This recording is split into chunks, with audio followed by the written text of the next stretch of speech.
할렐루야. 오늘도 함께 하신 분들과 또 방송으로 참여하고 있는 모든 분들에게 주님의 은혜와 그리 치료의 은총이 함께 하시기를 간절히 축원합니다.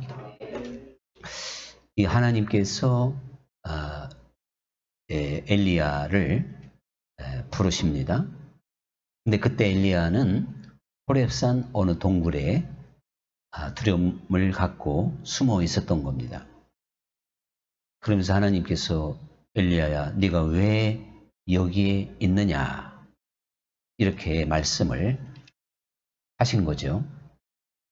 그러니까 엘리야가 잊지 말아야 될 곳에 있고 그것도 피신처로 삼고 동굴에 머물고 있었던 걸 보게 되는데, 그런 엘리야를 불러내고 하나님께서 큰 바람과 폭풍을 막 일으키셔가지고 산도 가르고 바위도 터져 나가도록 산산조각 나도록 그렇게 엄청난 바람을 일으키셨습니다. 그래서 엘리야가 볼 때, 야, 하나님께서 임재하시니까 저 정도로 엄청난 바람이 산도 가를 수 있고 바위도 깨지는 그런 바람이 불겠지. 당연히 그렇게 생각할 것 아니겠습니까? 그런데 그 폭풍 가운데, 큰 바람 가운데 여호와께서 계시지 않았다 그랬어요.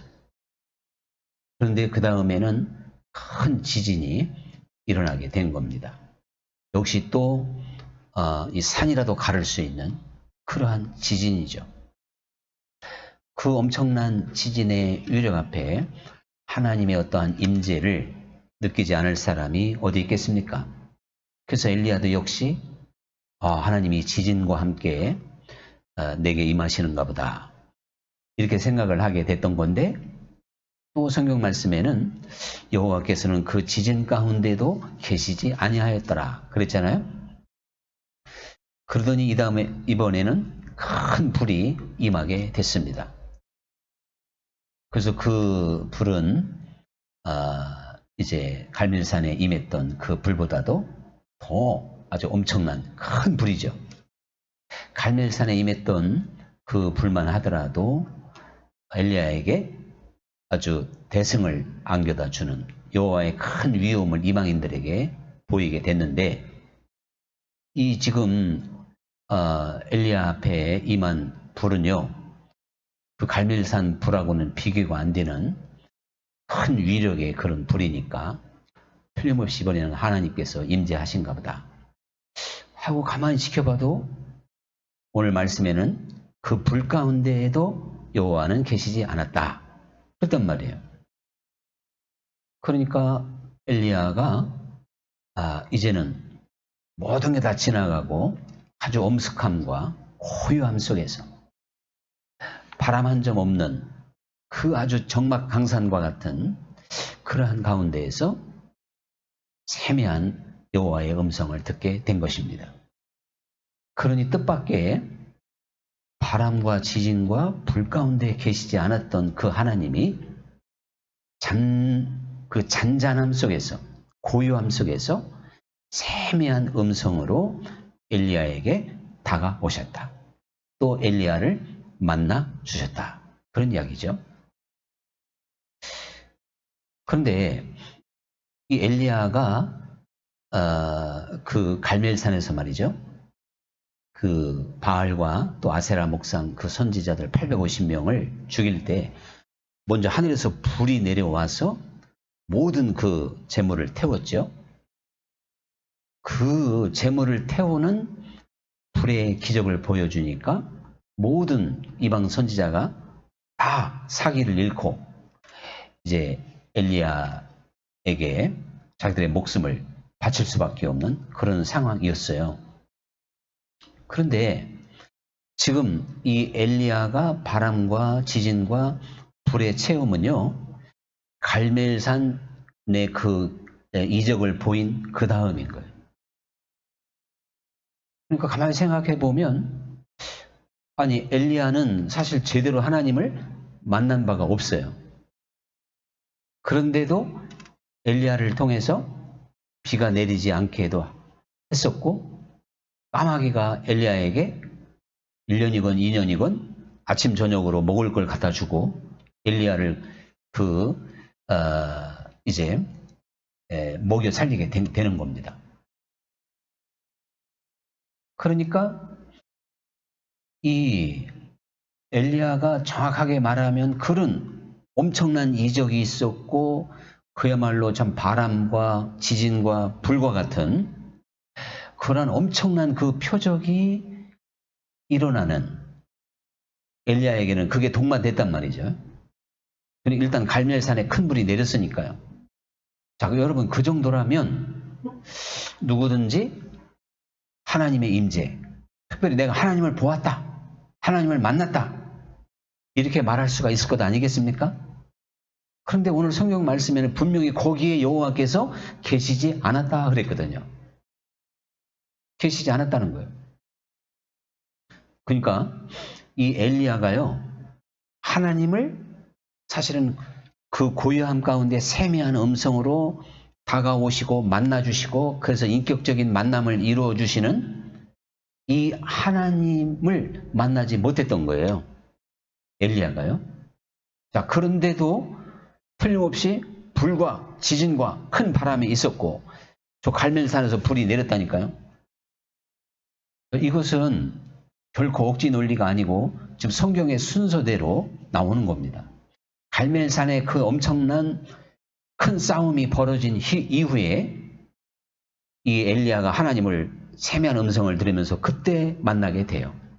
근데 음성 전에 엘리야 앞에 하나님이 일부러 큰 바람과 지진과 불을 내렸다 그랬잖아요. 그런데도 거기에 여호와께서 계시지 않았다 그랬거든요.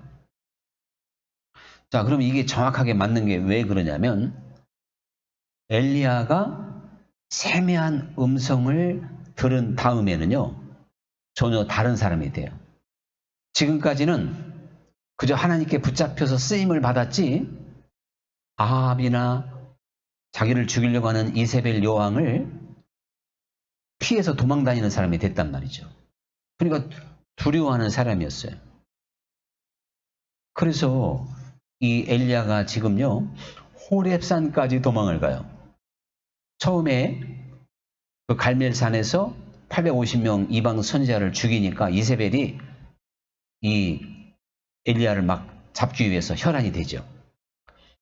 그러니까 이 부엘세바까지 이스라엘 맨 남쪽까지 도망을 가요. 이제 경계선까지. 거기까지도 많이 도망을 간 겁니다. 그런데 거기서도 불안해하는 거예요. 그리고 하나님의 천사가 구운 떡과 물을 줬는데요. 그게 이상한 몸에 힘과 능력을 줘가지고 40일 주야 40일 동안 밤낮을 걸어가는데도 괜찮았던 거예요. 아무것도 안 먹고. 그리고 간 곳이 어디냐면 이스라엘에서 한참 벗어난 호렙산. 그리 도망을 갔단 말이죠. 그러니까요, 지금 이 아합과 이세벨이 도저히 못 잡는 곳으로 도망을 간 거예요. 잡을래야 잡을 수 없는. 요즘으로 말하면 망명을 가도 제대로 간 거죠. 해외 도피 제대로 한 거예요. 이제. 왜 엘리야가 그렇게 도망을 다니고 그것도 두려워서 불 속에 지금 숨어 있을까? 그런데 세미한 음성을 듣고 하나님을 제대로 만난 다음부터는 이 엘리야가 달라졌거든요. 자, 그런데 이것은 엘리야만 그런 게 아니에요. 우리가 그 출애굽기에 보면 모세를 통해서 많은 이적이 나타나죠. 그런데도 이스라엘 백성들이 그게 믿음이 있었어요? 없었어요? 참 믿음 없어요. 10가지 재앙을 보면서도 처음에는요, 애굽의 그 마술사, 개역 개정판에는 이제 요술사로 번역했더라고요. 요술사들도 10가지 재앙 중에서 2가지는 따라해요. 2가지. 피가 되게 하는 거, 개구리가 올라오게 하는 거하고, 그 다음에는 티끌이 막 이가 되게 한 것이 3번째인데, 그때부터는 이 요술사들이 이제 따라하지 못하고, 이건 여호와로부터 온 능력입니다. 이렇게 고백을 해요. 그러면 그때부터라도 좀 믿어야 되고, 그때부터라도 하나님을 믿어야 될 텐데,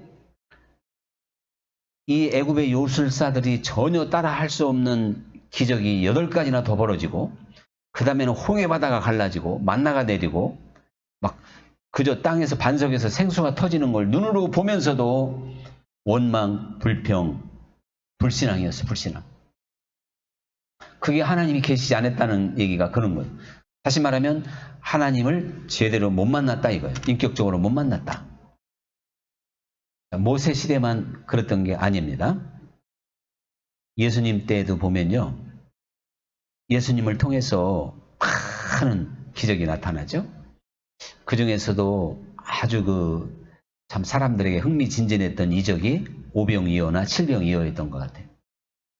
한번 오병이어, 칠병이어의 이적을 베푸니까 그 다음 날은 아주 인산인해를 이룰 만큼 수많은 사람들이 예수님께 찾아오잖아요. 그런데 예수님께서 그런 오병이어와 같은 표적이 아니라 하나님의 말씀, 영적인 어떠한 세계를 딱 보여주니까 또 다 의심하고서 다 도망을 가버려요. 이게 이제 하나님을 만나지 못한 사람들의 표적이죠. 그리고 예수님이 너희도 갈 것이냐? 제자들에게 그러잖아요. 그러니까 거기서 이제 정답이 나와요. 영생의 말씀이 있사온데 주여 우리가 어디로 가오리까? 그러니까 이 베드로의 대답인데 이 대답이 정답이죠.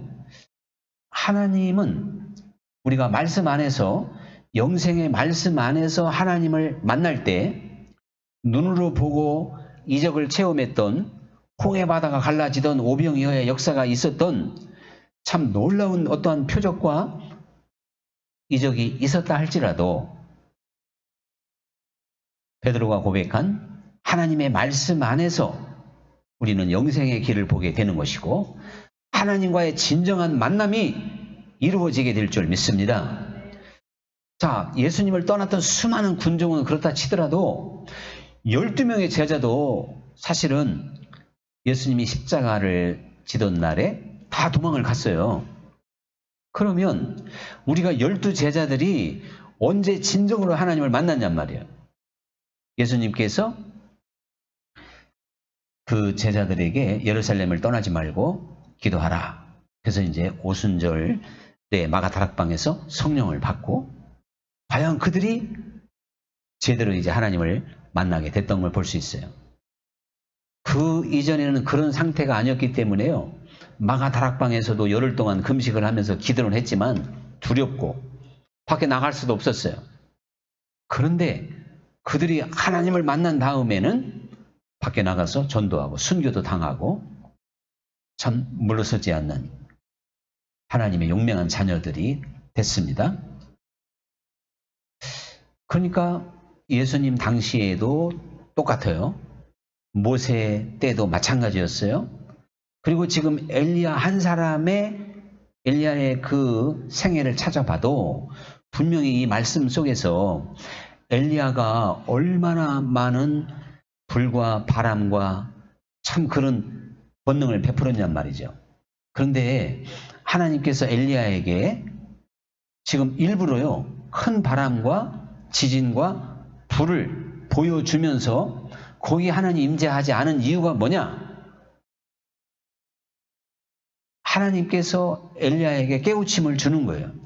네가 지금까지 불을 토하고 하늘에서 불도 내렸고 땅도 가를 수 있고 큰 바람도 일으킬 수 있고 하늘에 비도 내리지 않게 할 수 있다 할지라도 그렇다 할지라도 네 마음속에 있는 두려움, 염려를 떨치지 못했지 않았느냐? 그 이유가 무엇이냐면 하나님과의 지금 관계가 잘못됐단 말입니다.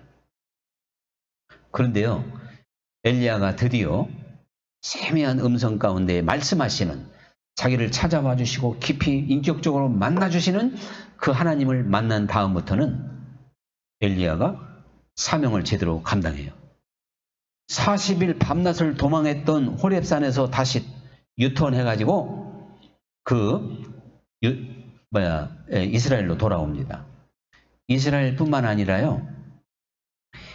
그 이스라엘의 대적이었던 아람 나라에 가서 하사엘을 왕으로 삼아요. 그리고 예후를 이스라엘의 왕으로 기름을 부어요. 그리고 엘리사를 자기 후계자로 만드는 일을 해요. 이 세 가지 사명을 감당합니다. 이 세 가지 사명을 감당하기 위해서는 다시 이스라엘로 돌아왔어야 돼요. 이스라엘만 돌아와서 또 도망 다니는 게 아니고 이스라엘의 적국인 아람 나라까지 갔다니까요. 아람 나라에 가서 거기서 다른 왕을 세우는 일까지 한단 말이에요. 아니, 왕을 세우고 자기 마음대로 세우는 건 그 반역 아닙니까? 반역. 그러니 그거는 사실 보통 일이 아니죠. 누구든지 반역죄가 삼족을 멸하기 때문에 두려움 때문에 쉽게 가담할 수가 없어요. 근데 엘리야는 이스라엘도 아닌 이방 나라 아람 나라의 왕도 하사엘이라고 하는 왕을 세우는데 그 왕을 왜 하나님이 엘리야를 통해서 세우시느냐면 바로 아합 임금이 다스리는 이스라엘을 치게 하기 위함이었어요. 이스라엘을. 그리고 예후를 또 이스라엘의 왕으로 기름을 붓잖아요. 예후를 세운 이유는 이스라엘의 그 아합 임금을 대신해서 아합 임금의 이제 다음 왕이 예후가 되는 겁니다. 그러니까 자기를 죽이려고 하는 임금의 아들이 아닌 엉뚱한 사람을 지금 기름 부어서 왕으로 세웠단 말이죠. 아니, 이게 지금 보통 일이에요? 자, 옛날에는 그 아합이 무서워서 도망 다녔던 이 엘리야가 이제는 자기 발로 찾아와서 그것도 다음 왕도 세우는, 이건 이제 아합 임금 입장에서 보면 완벽한 반란이잖아요. 그것도 서슴지 않고 하게 됐다. 자, 이 차이가 뭐냔 말이죠. 그게 바로 세미한 음성을 듣는 가운데 하나님을 깊이 또한 인격적으로 만났기 때문인 줄 믿습니다. 여러분, 왜 세미한 음성이 하나님을 만난 것으로 봐야 되느냐? 지금 천둥 번개가 치고 지진이 나고 불이 내려도요, 그것 자체가 하나님을 알 수는 없는 거예요. 그것 자체가 하나님은 아니지 않습니까? 그건 하나님이 될 수가 없는 거거든요. 그런데 이 세미한 음성이라고 하는 것은 말하는 주체가 있잖아요. 인격체가 있잖아요. 말하는 주체가 있다 이겁니다. 그러니까 엘리야는 그때서 자기에게 직접 말씀하시는, 자기에게 다가오는, 불을 통해서 일을 하시고 지진을 통해서 일하시고 바람을 통해서 일하는 건 엘리야의 한 사람에게 하신 일이 아니었어요. 모든 사람이 보게끔 엘리야만 봤던 게 아니라 아합 임금도 봤고 이세벨도 봤고 바알과 아세라 목상의 선지자들도 봤어요. 수많은 이스라엘 사람들이 다 봤어요. 그래서 하나님은 엄청난 하나님이다. 하나님은 살아계시다. 이거 다 모든 사람이 알게 돼요. 그래도 그것은 하나님과의 만남이 아니라는 것입니다. 하나님이 그 엘리야에게 세미한 음성을 들려주시면서 엘리야에게 믿음을 주셨고 엘리야에게 깨달음을 주셨고 그 엘리야를 감동시키고 설득시킨 겁니다. 여러분, 우리는요, 하나님이 나를 깨우쳐 주시고 내게 말씀하시고 나를 설득시켜 주시는 그 하나님이 되어야 될 줄 믿습니다. 하나님께서 깨우쳐주고 하나님이 설득시켜주고 하나님이 진리를 알게 한 사람마다 회개하게 되는 것이고 주님을 믿게 되는 것이고 주의 길을 가게 될 줄 믿습니다. 죄를 이기게 되는 거죠. 하나님께 감동받고 하나님께 설득당했다고 하는 증거가 뭐냔 말이에요. 인격적인 하나님을 만났다는 뜻이 뭘까요? 그 증거가 뭐예요? 교리적으로, 지식적으로 아는 거예요? 그건 아니잖아요. 그것은요, 바람을 보는 것과 같고, 지진이 난 것을 본 것과 같고, 불이 내리는 걸 본 거에 불과한 거예요. 근데 거기에 하나님이 안 계시다는 겁니다. 그러니까요, 우리 사람이 어떠한 바람이나 지진이나 불로 설득당하는 게 아니란 말이죠. 그것을 하나님 앞에 항복하는 게 아닌 거예요. 하나님이 나를 찾아오셔서 하나님을 알게 하심으로, 그래서 하나님이 얼마나 나를 사랑하는지, 그리고 내가 얼마나 큰 죄인인지, 또 하나님 앞에 타락한 존재인지 나 자신을 분명하게 보면서 그 하나님 앞에 온전히 돌아오는 것이, 그게 바로 진정한 세미한 음성 가운데 하나님을 만나는 인격적인 만남인 줄 믿습니다. 그러므로 우리들이요, 이 세미한 음성을 들을 수 있는 사람이 돼야 돼요. 그래서 예수님이 뭐라 그랬냐면, 유대인들은 표적을 구하고 헬라인은 지식을 구하지만 나는 너희에게 선지자 요나의 표적밖에 보여줄 게 없다는 거예요. 선지자 요나의 표적. 이 선지자 그 요나의 표적이라는 게 뭐 다른 게 아니고, 요나가 밤낮 물고기 뱃속에서 사흘 있다가 다시 나온 것처럼 예수님도 죽음의 그 땅속, 마치 물고기 뱃속에 있었던 것처럼 땅속에서 사흘 동안 있다가 부활하셨잖아요. 너희들을 위하여 죽고 너희를 위하여 다시 살아난 이 표적밖에 내가 보여줄 게 없다. 근데 그건 사실 눈으로 보기 어렵죠. 그런데 여러분, 이 놀라운 표적이 우리의 성령의 세미한 음성 가운데 우리로 하여금 깨달아지고 믿어져야 될 줄 믿습니다. 또한 그것이 감사하고 그것을 내 마음에 깊이 받아들이는, 바로 그러한 가운데 우리는 주 예수님을 만났다고 말할 수가 있습니다.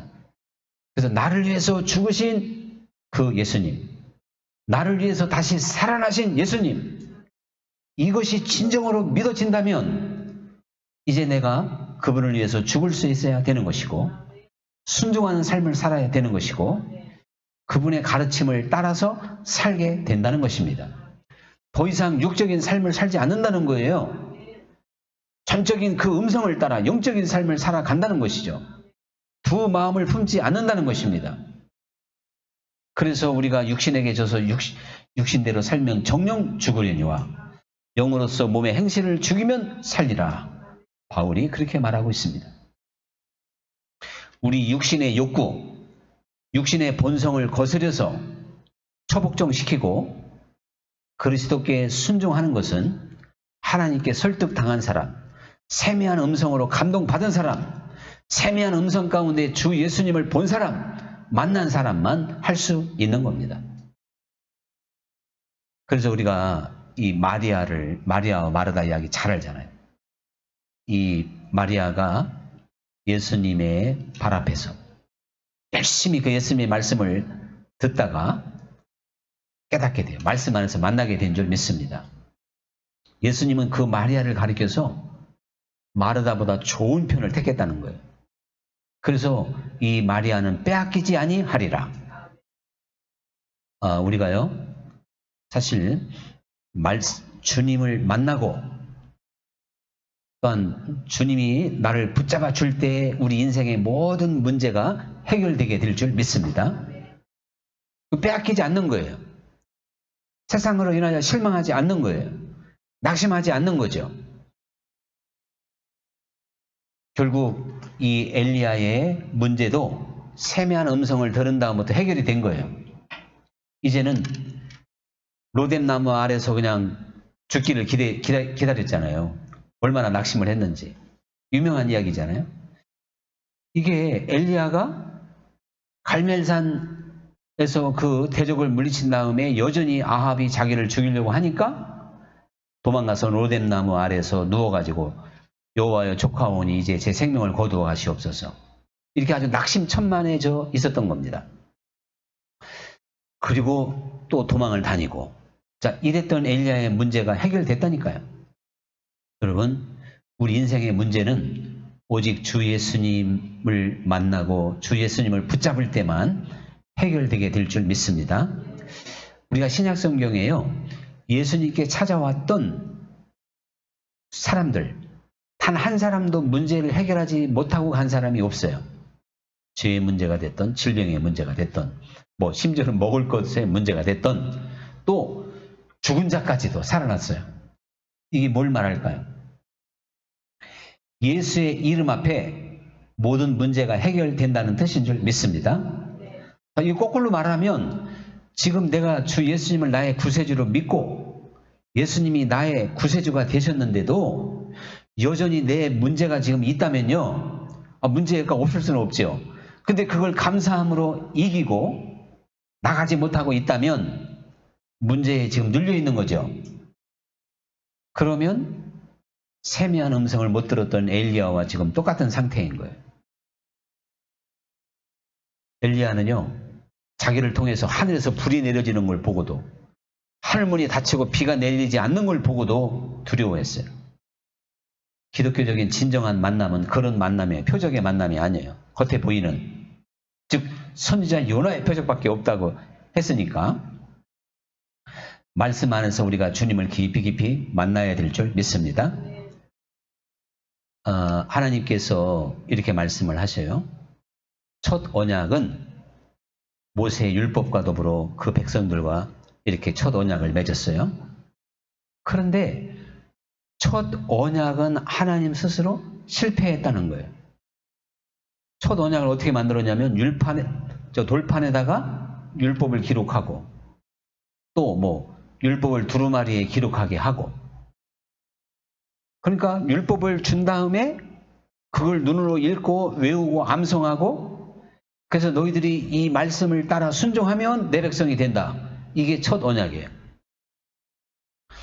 그런데 여러분, 이것은요 꼭 마치 큰 바람을 본 것과 같고요, 지진을 본 것과 같고요, 불이 내리는 것을 본 거에 불과한 거예요. 그 돌판에 새긴 또 새겨진 율법을 보면서 암송하면서 하나님을 알아가는 건 그런 차원이에요. 그런데 이제 새 언약은 예수 그리스도와 함께 맺어지는 건데, 새 언약 때는요 하나님의 말씀을 우리의 생각과 마음판에 기록한다 그랬죠. 성령을 주시고 그리스도의 보혈로 우리를 씻으시고 성령을 주시고, 그리고 말씀을 우리의 생각과 마음에 새기시겠다는 거예요. 이게 예레미야 31장에 예언이 되어져 있고, 이게 또한 히브리서에서 8장에서 이걸 인용하고 있는 겁니다. 그러므로 오늘 우리들은요, 이 말씀으로 만나주시는 그 하나님의 말씀이 우리의 생각과 마음판에 기록이 돼야 되겠습니다. 그러면 우리가 잊지 않는 거잖아요. 완전히 손바닥에 글씨를 써도 늘 볼 수가 있는 건데, 아예 우리 생각과 마음판에 그 말씀을 기록한다는 게 뭐예요? 우리 생각을 변화시켜주고 마음을 변화시키고, 그래서 믿음을 줘서 생명의 말씀을 온전히 먹고 마실 수 있도록, 의지할 수 있도록 해 주시겠다는 뜻인 줄로 믿습니다. 이제 세미한 음성을 들을 수 있는, 사실은 그러한 시대입니다. 하나님은 그렇게 우리에게 다가옵니다. 그래서 기도 외에는 이런 유가 나갈 수 없다는 것입니다. 기도하는 시간이야말로 고요한 시간이고 잠잠한 시간이고, 기도의 본래는 나의 모든 걸 다 내려놓는 시간이 기도입니다. 고요함 속에서 주님을 바라보는 시간이 기도하는 시간인 줄 믿습니다. 그래서 누구든지 이른 아침, 특히 새벽에 한번 새벽에 눈 떠서 가만히 묵상해 보세요. 명상하기 가장 좋은 때가 새벽이죠. 그리고 새벽에는 하나님의 음성을 어떻게 보면 가장 잘 들을 때예요. 우리의 심령으로. 귀로 들려오는 그런 음성은 거의 없다고 해야 되고, 자주 듣는다면 그 문제가 있는 거고, 그건 일평생 한두 번 들을까 말까겠죠. 자, 근데 하나님은 그렇게 우리에게 음성을 들려주는 게 아니고요, 우리의 심령 가운데, 우리 생각과 마음판에 하나님 말씀을 기록했는데 바로 우리에게 깨달음을 주시고 일깨움을 주시고, 우리에게 기록된 하나님의 말씀, 그 생명을 통하여 우리에게 접촉하시고 감동을 주시고 여전히 말씀하실 줄 믿습니다. 그래서 기도하는 시간을 많이 가져야 돼요. 그래야 우리가 하나님을 인격적으로 만날 수 있어요. 깊이 만나게 될 줄 믿습니다. 맹숭맹숭하고 그야말로 생짜배기라 하더라도요, 간절히 기도하면 마음이 열립니다. 심령이 열리고 회개가 터지고 기도가 터지고 깊이 주님을 만날 수가 있습니다. 우리는 이것을 쉬지 말고 기도하래요. 근데 참 우리가 영적인 길을 잘못 알으면 그냥 한순간만 잘 믿으면 되는 줄 알아요. 아닌 거예요. 우리는 하나님 나라 갈 때까지 깨어라 근신하라 하신 말씀처럼 그저 쉬지 말고 기도하라는 그 자체는 오늘도 내일도 영원토록 하나님 나라 갈 때까지 그렇게 하라는 거잖아요. 늘 깨어서 기도하는 우리가 되어야 될 줄로 믿습니다. 오늘의 찬양 드리겠습니다.